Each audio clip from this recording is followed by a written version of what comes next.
the path that we took to build up this project was pretty unique. Uh, Instead of uh, getting the values from the people outside in the industry, what we thought of was we went up to them, understood their problem statement, what sort of battery pack is required, what is the range that they need. So coming up with that sort of a solution, we provided them the battery pack which was best fit, which is not oversized, and that is how we arrived to like what we need to make and what we need to deliver to the market. So scaling up has always been a challenge, and so we had our unique challenges. So in order to address this, we started addressing the entire ecosystem from the downstream to the upstream as well. So we started off by the forecasting model. We started involving our suppliers who are scalable from a product development phase itself. And with a forecasting model which has been put into place, the suppliers started planning their raw materials from the day one. As Ankush mentioned, it took them close to 8 to 9 months in order to kickstart the project and to roll out the entire product. The suppliers were quite involved in the product development stage, and with the downstream process and the upstream process being set in terms of even the manufacturing as well, the cycle time study, as well as inventory monitoring mechanism, the forecasting model. This helped us scale up the manufacturing to quite an extent to what we are doing today. Last year has worked out really well for us in terms of the product that we have developed. So we started off building India's first supercapacitors using our own graphite nanotechnology, where we were able to not only get to a high cycle life, low leakage current, and high temperature resilience in the cells, but also increase the rated voltage by 10%, which is something that that is very new to the industry, and something that industry was the issue that industry was facing for a long time. Once we perfected that technology, we were able to build those cells on a consistent basis with consistent performance. We shifted our focus to the development of our high power cells for the EV industry. The focus was to make the cells that are resilient to the harsh tropical environment that we have in India and in Southeast Asia. So we started working on chemistries and formulations where the cycle life is higher, the safety is definitely our most significant aspect that we wanted to focus on, and we were able to again develop many chemical formulations, optimize a lot of things on the cell engineering side, particularly the design side, and able to produce cells with consistent performance in different batches, where we did not focus on finding person with the with just the experience in battery industry, but breaking it down and breaking into the competencies that are required for different processes that goes into developing batteries. Just to give an example, for anyone working in paint industry or cosmetic industry, right? So they work on different chemical formulations. They work on dispersions that are stable, that have good shelf life. So they can be easily accommodated as coating engineers, because we have the same challenges of dispersing the particles in a polymer solution. I think the thesis that we took up was that of a spin top. If you see any spin top rotating, so at the bottom, right at the base, is actually the product or the foundational technology that we had, and at the top was the customer. In the middle, there is a particular there's an ecosystem that we created, which was making sure that there is balance while it's rotating very fast. So though we were scaling pretty fast, the foundational technology made sure that whatever we scale on is sustainable, is resilient, as Ankush was talking about, and the ecosystem that we've created in the middle of all financing, hand-holding on after sales. I don't think I can very happily say that there's no one else who can handhold customers in their operations as well as good as we do.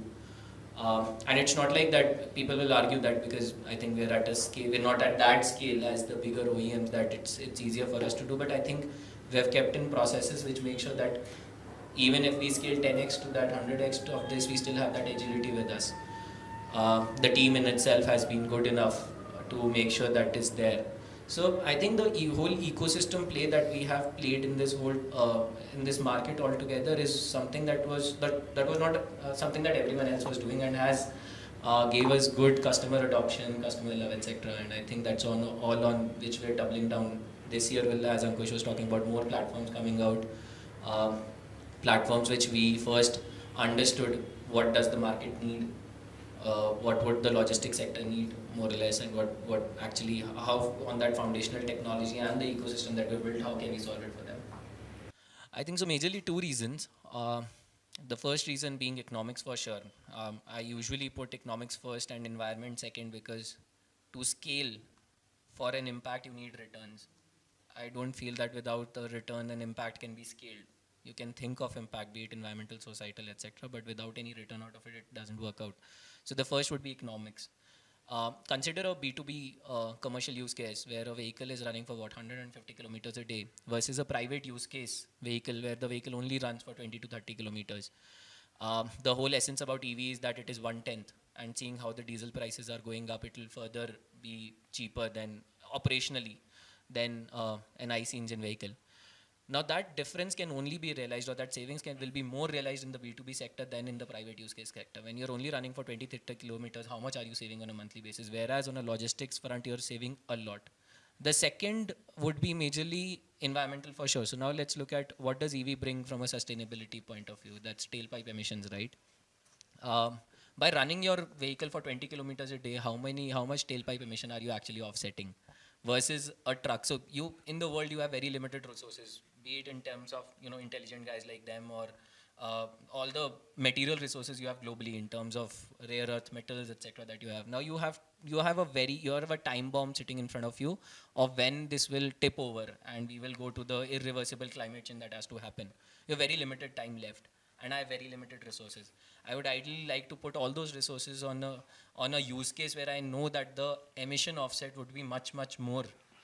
And for example, one of the challenges was that how do you reduce the timelines of taking a product from development to market?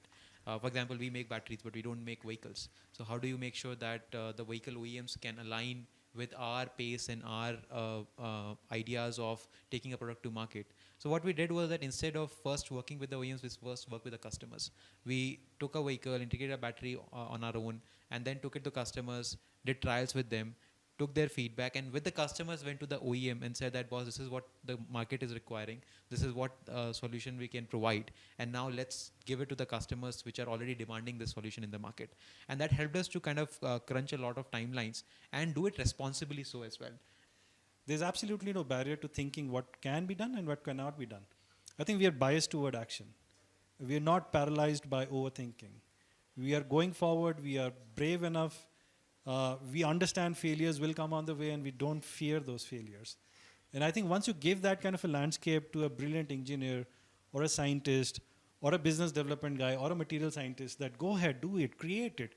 You may fail, but we will stand by you. And it's on the brick wall of our failures that our success will come. And that's why our competitors will find it difficult to compete with us, because we are creating things grounds up.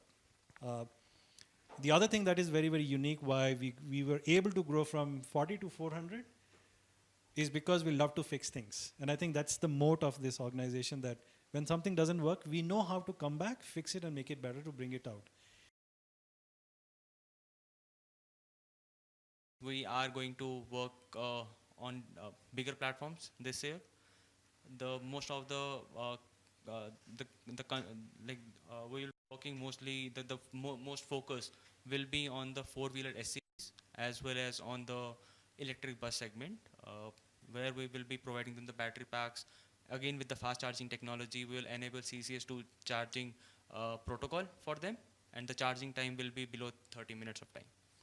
And one thing that will be very much unique in these battery packs will be, we will be giving them 10 years of warranty and unlimited kilometers warranty at the same time, which is unique in its own kind, and no other OEM is giving right now. We will be setting up our production line, which will be first of its kind in India, where we will be producing cells of about 50 megawatt hour capacity.